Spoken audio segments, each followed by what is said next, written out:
ஷர்மிளா வணக்கம். இமயமலை அடிவார பகுதியில் அமைந்திருக்கூடிய நேபாள் நாட்டில் அவ்வப்போது நிலச்சரிவு மழை வெள்ளம் ஏற்படுவது வழக்கமாக இருந்து வரும் நிலையில் தற்போது ஏற்பட்டிருக்கூடிய நிலச்சரிவு மழை வெள்ளம் அங்கு மிகப்பெரிய ஒரு சேதத்தை ஏற்படுத்தியிருக்கிறது. அது தொடர்பான காட்சிகள் எல்லாம் வெளியாக இருக்கிறது. மிக ஆக்ரோஷமாக மழை வெள்ளம் அடித்து செல்லப்படக்கூடிய நிலை, நிலச்சரிவு என்பது மிக ஒரு ஆக்ரோஷமாக இருக்கக்கூடிய காட்சிகள் மிகப்பெரிய ஒரு அதிர்ச்சி ஏற்படுத்தியிருக்கிறது என்றே சொல்லலாம். குறிப்பாக நாம் இந்த திரையில் பார்த்து வருகின்றோம். ஒவ்வொரு காட்சியாக நாம் பார்க்கின்றோம். இந்த தகவல் முதற்கட்ட அந்த தகவல் அறிக்கையின்படி கிட்டத்தட்ட பலர் உயிரிழந்திருப்பதாகவும் பல வீடுகள் மண்ணுக்குள் புதைந்திருப்பதாகவும் சொல்லப்படுகிறது. நேபாளத்தினுடைய வடக்கு இமயமலை பகுதியில் இருக்கக்கூடிய ரசுவா என்ற ஒரு மாவட்டம் உள்ளது. அந்த ரசுவா மாவட்டத்தில் தான் திபெத் எல்லை ஒட்டி இருக்கக்கூடிய அந்த பகுதியில் ஏற்பட்ட திடீர் வெள்ளப்பெருக்கு மற்றும் நிலச்சரிவு தான் அங்கு ஒரு மிகப்பெரிய ஒரு பேரழிவை ஏற்படுத்தி இருக்கின்றது. அந்த காட்சிகள் எல்லாம் வெளியாக இருக்கிறது. இந்த ரசுவா மாவட்டத்தினுடைய சியாப்ரு, பெசி மற்றும் டிமுரே ஆகிய மலை கிராமங்கள் வெள்ளத்தில் கடுமையாக பாதிக்கப்பட்டு வீடுகள் அடித்து செல்லப்பட்டிருக்கிறது. அதே போன்று நேபாளம் மற்றும் சீனாவை இணைக்கக்கூடிய முக்கிய வர்த்தக பாதையான மித்தேரி பாலம், மித்தேரி பிரிட்ஜ் என்று சொல்லப்படக்கூடிய அந்த மித்தேரி பாலம் என்பது வெள்ளத்தில் முற்றிலுமாக அடித்து செல்லப்பட்டிருக்கூடிய காட்சிகள் எல்லாம் வெளியாக இருக்கிறது. அதை நாம் திரையில் பார்த்துக் கொண்டிருக்கோம். மிக முக்கியமான ஒரு பாலம், அதாவது நேபாளம் மற்றும் சீனாவை இணைக்கக்கூடிய ஒரு முக்கியமான வர்த்தக பாதையான மித்தேரி பாலம் என்ற பாலம் வெள்ளத்தில் முற்றிலுமாக அடித்து செல்லப்பட்டிருக்கூடிய அந்த காட்சியும் அந்த ஆக்ரோஷமாக பதிவாக இருக்கிற காட்சியை நாம் பார்க்கலாம். ஷர்மிளா,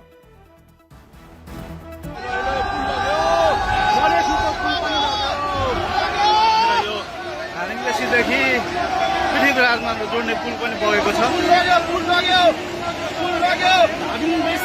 देखि पृथ्वीराजमा जोड्ने पुल पनि बगेको छ। जोड्नको लागि मद्दत पुर्याइरहेको यो लाइफलाइन फुटेर आएको, ड्याम फुटेर आएको यो घर गयो। यो ल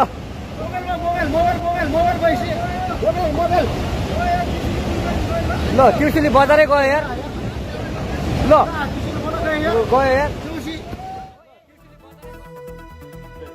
நாம் பார்த்த அந்த காட்சி தான். நேபாளை பொறுத்தவரை அவ்வப்போது இது போன்ற ஒரு இயற்கை சீற்றம் ஏற்பட்டாலும் கூட அங்கு இருக்கக்கூடிய மக்கள் இதுவரை பார்க்காத அளவுக்கான மிக ஒரு ஆக்ரோஷமான ஒரு காட்சி நிகழ்வை பார்த்து அலறி அடித்துக் கொண்டு அச்சத்தின் காரணமாக குரல் எழுப்பி வருவதை பார்க்கின்றோம். அந்த காட்சியை நாம் பார்த்தோம். அதில் அடித்து செல்லப்பட்ட பாலம் தான் மிக முக்கியமான ஒரு வர்த்தக பாலம். நேபாளம் மற்றும் சீனாவை இணைக்கக்கூடிய மிக முக்கிய வர்த்தக பாதையான மித்தேரி பாலம் அப்படியே முழுவதுமாக முற்றிலுமாக பெயர்ந்து துண்டாக உடைந்து கொண்டு அந்த வெள்ளத்தில் அடித்து செல்லப்படக்கூடிய காட்சி என்பது எந்த அளவுக்கு ஆக்ரோஷமாக நேபாளத்தில் நிலச்சரிவு, மண் சரிவு, அதே போன்று வெள்ளம் ஏற்பட்டிருக்கிறது என்பதை நம்மால் உணர முடிகிறது. அதே போன்று ராசுவாகாடி, சிலேமி உள்ளிட்ட 4 நீர்மின் நிலையங்கள் மற்றும் மின்சார கட்டமைப்பு முற்றிலுமாக சேதம் அடைந்திருப்பதால் நேபாளத்தினுடைய 8% மின்சாரம் என்பது பல இடங்களில் துண்டிக்கப்பட்டிருப்பதாக சொல்லப்படுகிறது. இந்த வெள்ளத்திற்கான காரணத்தை பொறுத்தவரையில் சீனாவினுடைய திபெத் பகுதியில் பெய்த கனமழை மற்றும் உறைபனி சரிவு காரணமாக எல்லை கடந்து வரும்போதே கோஷி ஆற்றில் காலை 9 மணி அளவில் திடீரென்று இந்த வெள்ளப்பெருக்கு, இந்த பெருவெள்ளம் ஏற்பட்டிருப்பதாக கூறப்படுகிறது. தொடர்ந்து மீட்பு பணிகள் என்பது மிக தீவிரமாக நடைபெற்று வருகிறது. ஒரு மிகப்பெரிய ஒரு அசாதாரண சூழல் தான் அங்கு காணப்படுகிறது. அதே போன்று நாம் ஒவ்வொரு காட்சியாக பார்த்து வருகின்றோம். அதாவது திரிசூலி பஜார் என்ற பஜார் உள்ளது. அந்த பஜாரில் ஏற்பட்ட பெரும் வெள்ளம் பரவலான ஒரு மிகப்பெரிய ஒரு அழிவை ஏற்படுத்தியிருப்பதாக சொல்லப்படுகிறது.